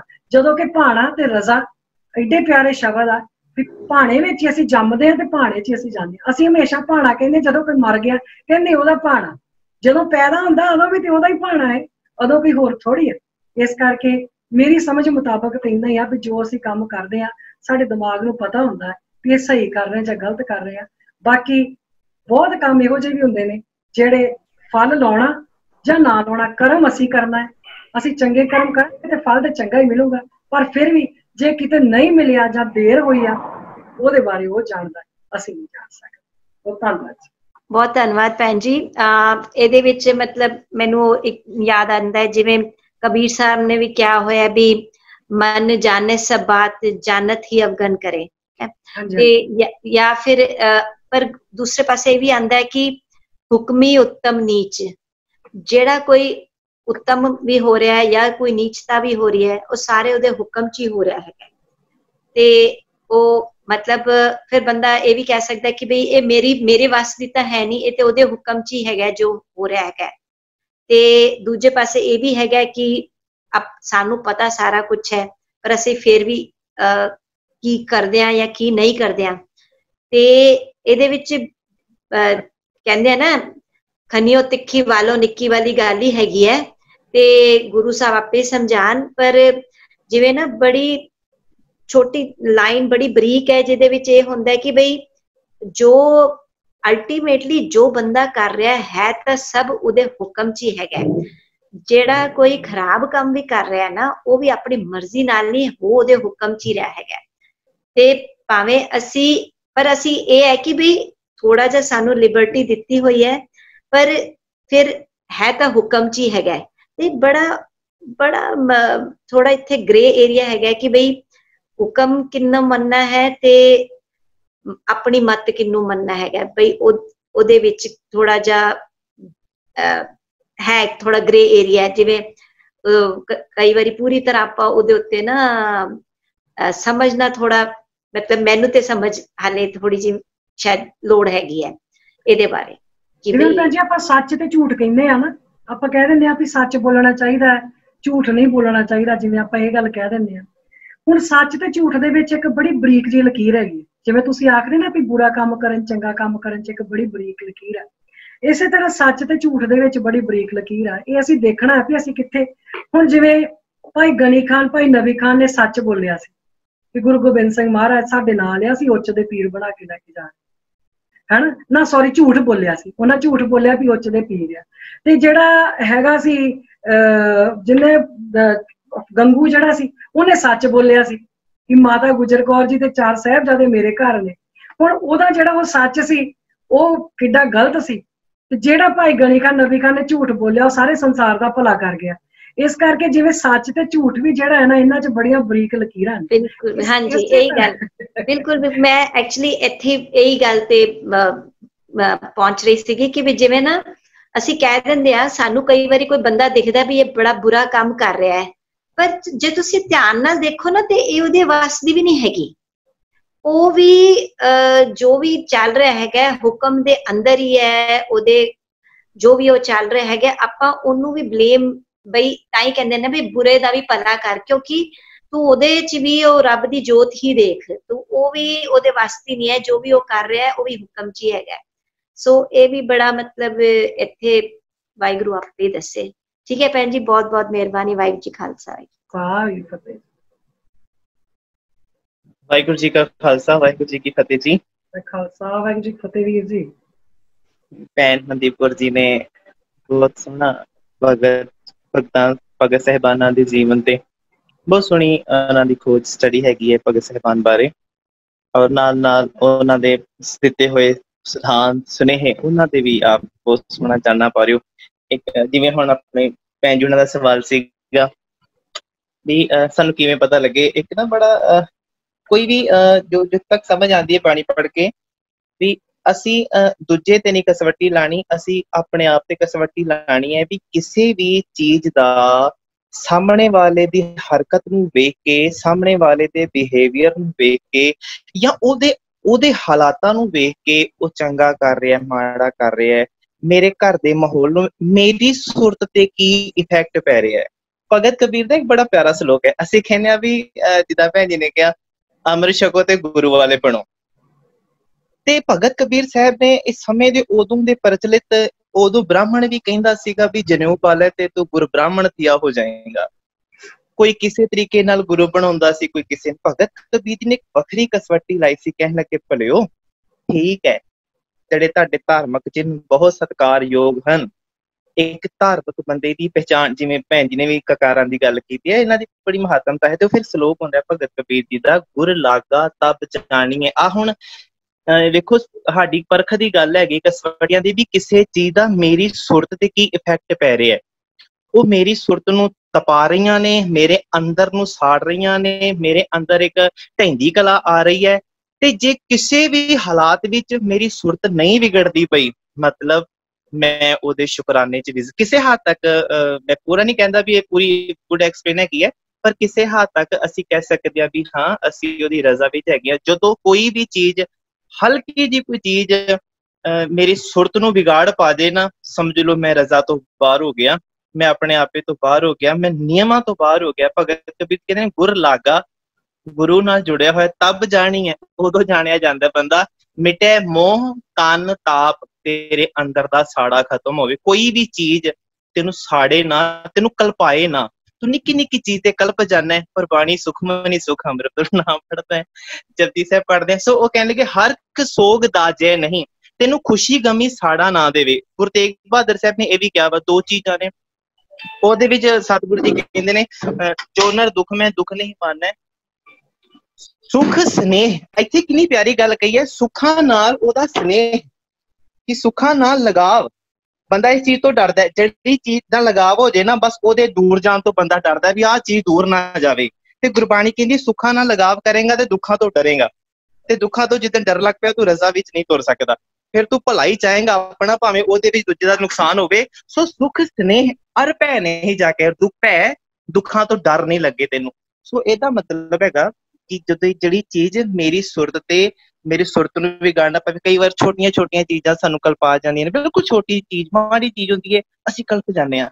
ਸੋ ਉਹ ਮਤਲਬ ਮੇਰੀ ਸੁਰਤ ਤੇ ਬੜਾ ਵੱਡਾ ਇਫੈਕਟ ਪਾਉਂਦੀ ਹੈਗੀ ਹੈ। ਤੇ ਕਈ ਵਾਰ ਬੰਦਿਆਂ ਦਾ ਐਵੇਂ ਦਾ ਸੁਭਾਅ ਹੁੰਦਾ ਹੈ, ਉਹ ਹੱਸਦੇ ਹੀ ਰਹਿੰਦੇ ਨੇ। ਉਹ ਇਹ ਛੋਟੀ ਸਮਝ ਨਾ, ਅਸੀਂ ਗੁਰਮੀਤ ਵੀਰ ਦੇ ਚਿਹਰੇ ਤੇ ਹਮੇਸ਼ਾ ਦੇਖ ਸਕਦੇ ਹਾਂ, ਇੱਕਦਮ ਖੇੜਾ ਖੇੜਾ ਜਿਹਾ ਰਹਿਣਾ। ਭਾਵੇਂ ਉਹ ਕੋਈ ਸਾਹਮਣੇ ਵਾਲਾ ਉੱਚੀ ਬੋਲਦਾ ਪਿਆ, ਉਹ ਤਾਂ ਵੀ ਬੜੀ ਹਲੀਮੀ ਨਾਲ, ਜਿਸਨੂੰ ਅਸੀਂ ਹਲੀਮੀ ਰਾਜ ਕਹਿੰਦੇ ਹਾਂ ਜਾਂ ਵਿਵੇਕਤਾ ਕਹਿੰਦੇ ਹਾਂ। ਸੋ ਭਗਤ ਕਬੀਰ ਨੇ ਕਿਹਾ ਵਾ ਵੀ ਗੁਰੂ ਵਾਲਾ ਬੰਦਾ ਉਦੋਂ ਬਣਦਾ ਜਦੋਂ ਉਹ ਆਪਣੀ ਸੁਰਤ ਕਰਕੇ ਕਿਸੇ ਵੀ ਹਾਲਾਤ ਚ ਡੋਲ ਨਾ ਦੇਵੇ। ਉਹਦੀ ਸੁਰਤ ਹਮੇਸ਼ਾ ਚੜ੍ਹਦੀ ਕਲਾ ਵਿੱਚ ਰਹਿ ਕੇ ਸ਼ੁਕਰਾਨੇ ਵਿੱਚ ਹੋਵੇ। ਤਾਂ ਭਾਵੇਂ ਉਹ ਛੋਟਾ ਘਰ ਦਾ ਕੰਮ ਹੋਵੇ ਜਾਂ ਮੇਰਾ ਆਪਣਾ ਕੰਮ ਹੋਵੇ, ਤੇ ਜਦੋਂ ਉਹਦੇ ਵਿੱਚ ਮੇਰੀ ਸੁਰਤ ਇੱਕਦਮ ਠੀਕ ਰਹੇਗੀ, ਮੈਂ ਸਹਿਜ ਵਿੱਚ ਰਹਾਂਗਾ, ਸੰਤੋਖ ਵਿੱਚ ਰਹਾਂਗਾ, ਤੇ ਮੈਂ ਕਿਸੇ ਹੱਦ ਤੱਕ ਸਮਝ ਸਕਦਾ ਮੈਂ ਉਹਦੇ ਸ਼ੁਕਰਾਨੇ ਵਿੱਚ ਹੈਗਾ, ਜਿੰਨੀ ਕੁ ਮੈਨੂੰ ਸਮਝ ਆਉਂਦੀ ਹੈ। ਤੇ ਉਦੋਂ ਫਿਰ ਰਾਮ ਦੀਆਂ ਕਸਵੱਟੀਆਂ ਤੇ ਸਾਡੇ ਤੇ ਲੱਗਣਗੀਆਂ, ਤੇ ਅਸੀਂ ਕਿਸੇ ਵੀ ਹਾਲਾਤ ਵਿੱਚ ਆ ਕੇ ਡੋਲਾਂਗੇ ਨਹੀਂ, ਨਾ ਚੰਦ ਛਿਲਣਾ ਵੇਖ ਕੇ ਤੇ ਨਾ ਕਿਸੇ ਹੋਰ ਵਿਕਾਰ ਦੇ ਅਧੀਨ ਹੋ ਕਿਸੇ ਆਪਣੇ ਰੱਬੀ ਵਿਚਾਰਧਾਰਾ ਤੋਂ ਡੋਲਾਂਗੇ। ਜੀ ਹੋਰ ਕਿਸੇ ਨੇ ਕੋਈ ਵਿਚਾਰ ਸਾਂਝ ਕਰਨੇ ਹੋਵੇ? ਹਾਂਜੀ, ਛੋਟੀ ਜੀ ਵਿਚਾਰ ਹੈ ਜੀ। ਬੜੀ ਜ਼ਰੂਰੀ ਕਲਾਸ ਚਰਨਜੀਤ ਜੀ ਨੇ ਸ਼ੁਰੂ ਚ ਕਿਹਾ ਸੀ, ਉਦੋਂ ਇਹਨਾਂ ਨਹੀਂ ਪਤਾ ਲੱਗ ਰਿਹਾ ਸੀ। ਵਾਕਈ ਜ਼ਰੂਰੀ ਕਲਾਸ ਸੀਗੀ।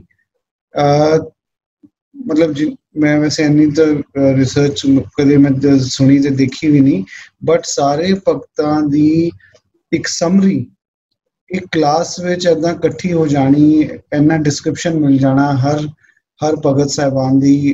ਇਹ ਵਾਕਈ ਔਖਾ ਹੈ ਸਾਰਾ ਕਲੈਕਟ ਕਰਨਾ, ਜੋ ਮਨਦੀਪ ਭੈਣ ਜੀ ਨੇ ਕਲੈਕਟ ਕੀਤਾ ਤੇ ਇੰਨੀ ਸਰਲਤਾ ਨਾਲ ਉਹਨਾਂ ਨੇ ਦੱਸ ਵੀ ਦਿੱਤਾ। ਥੋੜੀ ਡਿਸਕ੍ਰਿਪਸ਼ਨ ਸਾਰਿਆਂ ਦੀ ਹਨਾ ਇੱਕੋ ਹੀ ਕਲਾਸ ਵਿੱਚ ਆ ਗਈ, ਜੋ ਕਿ I think it's very good. ਨਹੀਂ ਤਾਂ ਤੁਸੀਂ ਜੇ ਪੜ੍ਹਨ ਜਾਓ ਤਾਂ ਸ਼ਾਇਦ ਤੁਹਾਨੂੰ ਇੰਨਾ ਡਿਟੇਲ ਨਾ ਮਿਲੇ, ਜੇ ਮਿਲੇਗਾ ਵੀ ਤਾਂ ਟਾਈਮ ਲੱਗੇਗਾ। ਉਹਨਾਂ ਨੇ ਜ਼ਰੂਰ ਟਾਈਮ ਲਗਾਇਆ ਹੋਏਗਾ, ਆਪਣਾ ਪਤਾ ਨਹੀਂ ਕਿੰਨੀ ਰਿਸਰਚ ਕੀਤੀ ਹੋਣੀ ਹੈ, ਜੋ ਇੱਕ ਘੰਟੇ 'ਚ ਉਹਨਾਂ ਨੇ ਸਮਰਾਈਜ਼ ਕਰਤਾ ਸਾਰਾ ਕੁਝ। ਬਹੁਤ ਵਧੀਆ ਭੈਣ ਜੀ, ਬਹੁਤ ਅੱਛਾ ਲੱਗਿਆ। ਤੇ ਐਂਡ 'ਚ ਉਹੀ ਗੱਲ ਜਿਹੜੀਆਂ ਤੁਸੀਂ ਦੋ ਟੇਕ ਅਵੇਜ਼ ਸੀਗੀਆਂ ਜਿਹੜੀ ਕਲਾਸ ਵਿੱਚ ਡਿਸਕਸ ਹੋਈ ਬਾਅਦ 'ਚ, ਤੁਸੀਂ ਇੱਕ ਮੈਂਸ਼ਨ ਕੀਤਾ ਕਿ ਰਹਿਮਤ ਤੇ ਰਜ਼ਾ ਤੇ ਚਲੋ ਹੈ ਹੀ, ਉਹ ਤਾਂ ਹੁਣ ਸਾਨੂੰ ਯਾਦ ਹੋ ਹੀ ਗਈ ਹੈ। ਤੇ ਉਸ ਤੋਂ ਬਾਅਦ ਅੱਜ ਜਿਹੜੀ ਦੋ ਚੀਜ਼ਾਂ ਹੋਰ ਤੁਸੀਂ ਦੱਸੀਆਂ ਉਹ ਵੀ ਬੜੀ ਇੰਪੋਰਟੈਂਟ ਹੈਗੀਆਂ, ਜੋ ਅਸੀਂ ਇਸ ਕਲਾਸ ਵਿੱਚ ਦੁਬਾਰਾ ਇੱਕ ਵਾਰ ਸੁਣ ਕੇ ਉਹ ਇੱਕ ਵਾਰ ਅਸੀਂ ਲੈ ਕੇ ਜਾਵਾਂਗੇ ਜੀ। ਬਹੁਤ ਧੰਨਵਾਦ ਜੀ, ਬਹੁਤ ਧੰਨਵਾਦ। एक मिनट, मैं कुछ बोल सकता हूँ? वाहिगुरु जी, मैं बोल सकता जी? हाँ जी, हाँ जी, हाँ जी वीर जी। हाँ, जेडे डॉक्टर चरणदीप होरां ने गल कही ना कि मैं उन्होंने नाल बिल्कुल सहमत हाँ। जपजीत साहिब विच आंदा ना जी, आखन जोर च पैना जोर जोर न मंगन दे, न जोर जोर न जीवन मरण, न जोर जोर न सुरती ज्ञान विचार। अपना कोई जोर है नहीं। ਜਦੋਂ ਆਦਮੀ ਜਿਗਿਆਸੂ ਹੋ ਜਾਂਦਾ ਹੈ ਨਾ, ਉਹ ਪੂਰਾ ਸਰੈਂਡਰ ਹੋ ਜਾਂਦਾ ਉਹਦੇ ਮਨ ਵਿੱਚ ਨਾ ਅੰਦਰੋਂ ਹੀ ਇਹ ਪੈਦਾ ਹੋ ਜਾਂਦਾ ਹੈ ਕਿ ਮੈਂ ਤਾਂ ਕੁਝ ਕਰ ਹੀ ਨਹੀਂ ਸਕਦਾ, ਜੋ ਕੁਝ ਹੋ ਰਿਹਾ ਹੈ ਨਾ ਪ੍ਰਭੂ ਪਰਮੇਸ਼ਵਰ ਦੀ ਰਜ਼ਾ ਵਿੱਚ ਹੋ ਰਿਹਾ, ਉਹੀ ਕਰਾ ਰਿਹਾ ਹੈ। ਤੇ ਉਹਦੇ ਮਨ ਵਿੱਚ ਹਮੇਸ਼ਾ ਹੀ ਨਾ ਇਹ ਰਹੇਗਾ ਕਿ ਮੈਂ ਤਾਂ ਨਹੀਂ ਕਰ ਰਿਹਾ, ਭਾਵੇਂ ਕਰ परमात्मा दे कोल रिया करवा रहा है, लेकिन जिज्ञासु दे मन विच हमेशा रहेगा कि ये सच्चे पातशाह ही करवा रहा है, जो हो रहा है ना परमात्मा करा रहा है। ते मेरे हिसाब से ना जो मैं अपने पर्सनल एक्सपीरियंस कीता जिंदगी विच, मैं तो यही देखा है कि मैं नहीं कुछ कर सकिया, जो होया है ना वो परमात्मा ही करांदा है। सब कुछ परमात्मा ही है, अपना कीता किछू ना होए, असी नहीं कुछ कर सकते। ये मेरी सोच है। मैं इससे कई बार कई लोगों ने गल की कि भाई मेरी सोच तो ये है कि मैं तो कुछ कर ही नहीं सकता, जो हो रहा परमात्मा दी ही हुक्म विच हो रहा है। तो मैं थोड़ा जा ये ग्रे एरिया मेरे विच भी हमेशा ही रहा है कि मेरी कोई एग्जिस्टेंस नहीं, जे हो तू बोल बुलाना है, ਜਿਹੋ ਜਿਹਾ ਤੂੰ ਕਹਿੰਦਾ ਆਪਾਂ ਉਦਾਂ ਹੀ ਕਰੀ ਚੱਲਦੇ ਆ, ਮੇਰੀ ਕੋਈ ਐਗਜ਼ਿਸਟੈਂਸ ਨਹੀਂ ਹੈ। ਇਹ ਮੇਰਾ ਟੇਕ ਹੈਗਾ। ਵਾਹਿਗੁਰੂ ਜੀ ਭੁੱਲਣਾ ਚੁੱਕਾਂ ਦੀ। और कोई भी जी कोई क्वेश्चन या कोई सांझ करनी है किसी ने? ਸਾਂਝ ਤੇ ਬਸ ਇਹੀ ਹੈ ਕਿ ਕਸੌਟੀ ਅੱਜ ਜੋ ਦੱਸਿਆ ਹੈ ਬੰਦੀ ਭੈਣ ਜੀ ਨੇ ਕਸੌਟੀ ਦੇ ਬਾਰੇ, ਹੁਣ ਇਹ ਕਿ ਅਸੀਂ ਕਸੌਟੀ ਹੁਣ ਆਪਣੇ ਤੇ ਲਾਣੀ ਹੈਗੀ ਆਪਣੇ ਤੇ ਕਸੌਟੀ ਲਾਣੀ ਹਰ ਗੱਲ ਦੀ, ਬਜਾਏ ਕਿ ਅਸੀਂ ਕਿਸੇ ਦੂਜੇ ਨੂੰ ਦੇਖੀਏ। ਅਸੀਂ ਕੋਈ ਵੀ ਈਵਨ ਘਰ ਵਿੱਚ ਵੀ ਦੇਖ ਸਕਦੇ ਹਾਂ, ਘਰ ਵਿੱਚ ਕਈ ਵਾਰ ਉੱਚੀ ਨੀਵੀਂ ਕਈ ਗੱਲਾਂ ਹੋ ਜਾਂਦੀਆਂ ਨੇ, ਦੇਖਣਾ ਹੈ ਅਸੀਂ ਉਹਦੇ ਤੇ ਸਾਡੇ ਤੇ ਉਹਦਾ ਕਿੰਨਾ ਇੰਪੈਕਟ ਪੈਂਦਾ ਹੈ, ਅਸੀਂ ਉਹਨੂੰ ਕਿਸ ਤਰ੍ਹਾਂ, ਅਸੀਂ ਕੀ ਗੁੱਸਾ ਹੁੰਦੇ ਹਾਂ ਛੋਟੀ ਛੋਟੀ ਗੱਲ ਤੇ, ਕੀ ਸਾਨੂੰ ਬੁਰਾ ਲੱਗਦਾ ਹੈ ਜਾਂ ਕਿਸ ਤਰ੍ਹਾਂ ਹੈਗਾ। ਉਹ ਹੁਣ ਇੱਕ ਕਸੌਟੀ ਆਪਣੇ ਤੇ ਲਗਾਣੀ ਹੈ ਕਿ ਅਸੀਂ ਕਿੱਥੇ ਮਤਲਬ ਖੜੇ ਉਤਰਦੇ ਹਾਂ, ਅਸੀਂ ਕਿੱਥੇ ਆਪਣੇ ਆਪ ਨੂੰ ਦੇਖਣਾ ਹੈਗਾ। ਬੜਾ ਅੱਛਾ ਸਮਝਾਇਆ ਮਨਦੀਪ ਕੌਰ ਜੀ ਨੇ। ਦੇਖੋ ਛੋਟੀਆਂ ਚੀਜ਼ਾਂ ਪਰ ਕਦੇ ਧਿਆਨ ਨਹੀਂ ਜਾਂਦਾ, ਹਰ ਵਾਰੀ ਪੜ੍ਹ ਨਿਕਲ ਜਾਈਦਾ ਰਾਮ ਕਸੌਟੀ ਫਿਰ ਜੋ ਸਹਿ ਸੋ ਸਹਿ ਜੋ ਮਰਜੀ ਵਾ ਹੋਏ। ਤੇ ਉਸ ਰਾਮ ਦੀ ਕਸਵੱਟੀ ਤੇ ਅਸੀਂ ਕਿੱਥੇ ਖਰਾ ਉਤਰਨਾ ਹੈ, ਮੇਨ ਹੁਣ ਇੰਪਲੀਮੈਂਟੇਸ਼ਨ ਆਪਣੇ ਆਪ ਤੇ ਹੀ ਹੈ। ਤੇ ਬਹੁਤ ਬਹੁਤ ਧੰਨਵਾਦ ਮਨਦੀਪ ਹੋਰਾਂ ਨੇ ਬਹੁਤ ਸੋਹਣਾ ਸਮਝਾਇਆ, ਬਹੁਤ very nicely explain. Thank you ਜੀ, ਬਹੁਤ ਧੰਨਵਾਦ ਦੀਦੀ, ਬਹੁਤ ਧੰਨਵਾਦ। ਮਨਜੀਤ ਸਿੰਘ ਜੀ हैदराबाद ਤੋਂ ਕੰਕਲੂਡਿੰਗ ਸੁਜੈਸ਼ਨਸ ਆਰ ਸ਼ੇਅਰਿੰਗ ਕਰਨਗੇ। I don't know what to say. It was a good presentation. खाली इन्ना ही है कि ਅਸੀਂ ਭੈਣ ਜੀ ਨਾਲ ਮੇਰੀ ਗੱਲਬਾਤ ਹੋਈ ਸੀ ਇਸ ਟੌਪਿਕ ਤੇ ਕਿ ਡੇਟਸ ਦਾ ਥੋੜਾ ਨਾ ਕਨਫਰਮੇਸ਼ਨ ਨਹੀਂ ਹੁੰਦੀ ਪਈ। ਗੁਰਮਤ ਮਿਸ਼ਨਰੀ ਕਾਲਜ ਵਾਲਿਆਂ ਨੇ ਅਲੱਗ ਡੇਟਸ ਦਿੱਤੀਆਂ ਥੋੜੇ ਭਗਤਾਂ ਦੀਆਂ। ਮੈਂ ਜਿਹੜੀ ਸਰਚ ਕੀਤੀ ਸੀ ਉਹਦੇ ਨਾਲ ਭਗਤ ਜੈਦੇਵ ਸਭ ਤੋਂ ਪਹਿਲੇ ਭਗਤ ਹੋਏ ਆ 1100 ਤੋਂ 1200 ਤੱਕ, ਪਰ ਉਹ ਵੀ ਕਨਫਰਮ ਨਹੀਂ ਹੈਗਾ। ਉਹ ਵੀ ਵਿਕੀਪੀਡੀਆ ਤੋਂ ਲੈ ਲਈ ਜਾਂ ਸਿੱਖਨੈਟ ਤੋਂ ਲੈ ਲਈ ਜਾਂ ਕਿਤੋਂ ਲੈ ਲਈ, ਬਸ ਉਹ ਡੇਟ ਹੈ। पर ਅਸੀਂ ਦੋਨੋਂ ਇੱਕ ਕਿਤਾਬ ਲੱਭ ਰਹੇ ਹਾਂ, ਜੇ ਮਿਲ ਗਈ ਤਾਂ maybe we both will have better data but it was a very educative session ਜਿਨ੍ਹਾਂ ਪਾਰਟਿਸਿਪੈਂਟਸ ਨੂੰ ਬਿਲਕੁਲ ਹੀ ਆਈਡੀਆ ਨਹੀਂ ਸੀ, ਕਿਉਂਕਿ ਮੈਂ ਹਮੇਸ਼ਾ ਇਸ ਚੀਜ਼ ਤੇ ਵਿਚਾਰ ਕਰਦਾ ਰਹਿੰਦਾ ਸੀ ਕਿ ਗੁਰੂ ਨਾਨਕ ਦੇਵ ਜੀ ਦੀ ਔਰ ਕਬੀਰ ਜੀ ਦੀ ਮੁਲਾਕਾਤ ਕਿਉਂ ਨਹੀਂ ਹੋਈ। ਬਾਕੀ ਸਾਰੀਆਂ ਭਗਤਾਂ ਨੂੰ ਗੁਰੂ ਨਾਨਕ ਦੇਵ ਜੀ ਮਿਲੇ, ਕਿਉਂਕਿ ਮੇਰੇ ਕੋਲ ਜਿਹੜਾ ਕਬੀਰ ਸਾਹਿਬ ਦਾ ਟਾਈਮ ਹੈ ਉਹ ਗੁਰੂ ਨਾਨਕ ਦੇਵ ਜੀ ਦੇ ਟਾਈਮ ਨਾਲ ਓਵਰਲੈਪ ਹੁੰਦਾ ਹੈ। ਮਹਾਨ ਕੋਸ਼ ਮੈਂ ਵੀ ਚੈੱਕ ਕੀਤਾ, ਤੁਹਾਡੀ ਗੱਲ ਠੀਕ ਹੈ, 1397 ਬਣਦਾ ਹੈ ਤੇ ਮੇਰੇ ਕੋਲ ਜੋ ਹੈ ਉਹ ਕਬੀਰ ਸਾਹਿਬ ਦਾ ਅੰਤਮ ਟਾਈਮ ਜਿਹੜਾ ਉਹ 1534 ਦਾ। ਤੇ ਮੈਨੂੰ ਹਮੇਸ਼ਾ ਇਹ ਰਹਿੰਦਾ ਸੀ ਕਿ ਗੁਰੂ ਨਾਨਕ ਦੇਵ ਜੀ ਦੀ ਔਰ ਕਬੀਰ ਸਾਹਿਬ ਦੀ ਮੁਲਾਕਾਤ ਕਿਉਂ ਨਹੀਂ ਹੋਈ। ਸੋ ਇੱਕ ਵਾਰੀ ਡੇਟਸ ਕਨਫਰਮ ਹੋ ਜਾਣ ਤਾਂ ਇਹ ਸ਼ੰਕਾ ਦੂਰ ਹੋ ਜਾਏਗਾ। But very well explained. ਬਹੁਤ ਸੋਹਣਾ ਤੁਸੀਂ ਵਿਆਖਿਆਨ ਦਿੱਤਾ ਹੈ ਭੈਣ ਜੀ, ਬਹੁਤ ਇਨਫੋਰਮੇਸ਼ਨ ਦਿੱਤੀ ਹੈ। Very nice, great. ਬਹੁਤ ਧੰਨਵਾਦ ਵੀਰ ਜੀ, ਬਹੁਤ ਧੰਨਵਾਦ। ਹਾਂਜੀ, ਸਾਰੇ ਅਨਮਿਊਟ ਕਰਕੇ ਗੁਰੂ ਮਹਾਰਾਜ ਦਾ ਸ਼ੁਕਰਾਨਾ ਕਰੀਏ। ਦੇ ਵਿੱਚ ਅਸੀਂ ਕਾਫੀ ਆਨੰਦ ਮਨਾ ਕੇ ਕਾਫੀ ਸਾਂਝ ਕੀਤੀ। ਭੈਣ ਜੀ ਨੇ, ਮਨਦੀਪ ਕੌਰ ਜੀ ਨੇ, ਉਹਨਾਂ ਦਾ ਗੁਰੂ ਮਹਾਰਾਜ ਦਾ ਧੰਨਵਾਦ ਜਿਨ੍ਹਾਂ ਨੇ ਇਹ ਆਸ਼ੀਰਵਾਦ ਦਿੱਤਾ ਔਰ ਇਹ ਸੰਗਤ ਸਾਡੀ ਆਪਸ ਵਿੱਚ ਸਾਂਝ ਕਰਦੀ। ਸਾਰੇ ਵਾਹਿਗੁਰੂ ਜੀ ਕਾ ਖਾਲਸਾ, ਵਾਹਿਗੁਰੂ ਜੀ ਕੀ ਫਤਿਹ। ਹਰਬੰਸ ਸਿੰਘ ਜੀ ਜੋੜਕਾ ਸਾਹਿਬ ਦਾ ਜਕਾਰਾ ਕਾਫੀ ਉੱਚਾ ਹੁੰਦਾ ਹੈਗਾ, ਬਲਾਕ ਤੋਂ ਐਮ ਬਲਾਕ ਤੱਕ ਆਣੀ ਚਾਹੀਦੀ ਹੈਗੀ ਹੈ।